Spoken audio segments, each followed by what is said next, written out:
Assalamualaikum warahmatullahi wabarakatuh. Jadi kawan-kawan semua, hari ini saya bahagia lagi ya. Disodorkan oleh paslon 02, 6 ahli rontok semua. Terutama ahli 1, ahli 2, ahli 3, ahli 4. Dan ahli 5 juga sebenarnya. Karena semua ahli ini mendalilkan bahwa MK itu hanya hitung-hitungan. Kan begitu ya.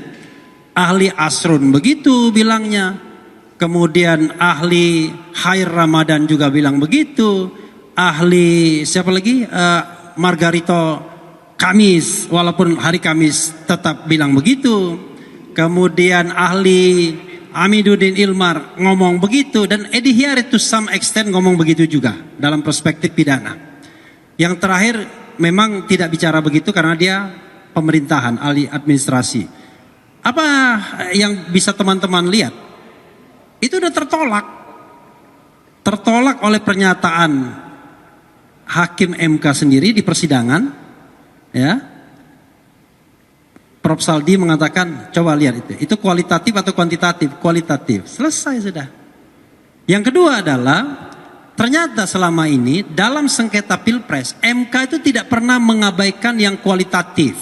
Tidak pernah. Baik pada putusan pertama 2004 maupun putusan terakhir 2019. Soalnya belum meyakinkan untuk dimenangkan.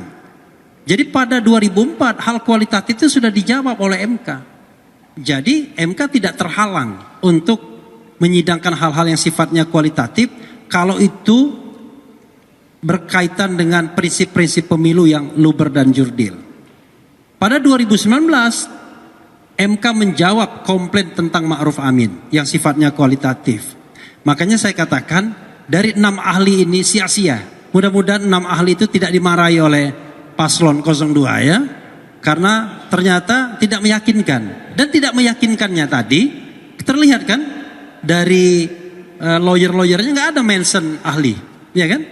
Yang di-mention cuma wah kami membuat dalil-dalil dan lain sebagainya. Jadi mentionnya hari pertama saja, tapi tidak yang current terakhir ini. Nah itu menunjukkan mereka sendiri nggak happy dengan keterangan ahli yang ada. Ya, nah mudah-mudahan ini pertanda baik.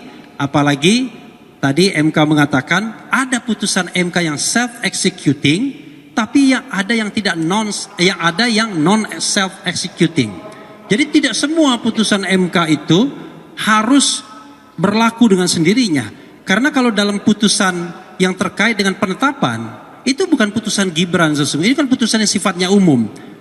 Dan KPU sudah berusaha untuk mengubah peraturannya dengan cara menyelundupkan ke Dirjen Perundang-undangan, tapi ditolak sama Dirjen ketika diungkapkan oleh saksi kita. Karena itu mudah-mudahan perkembangan terakhir ini makin menguatkan kita dan MK kembali ke hitonya sebagai the guardian of the constitution, pengawal konstitusi. Amin.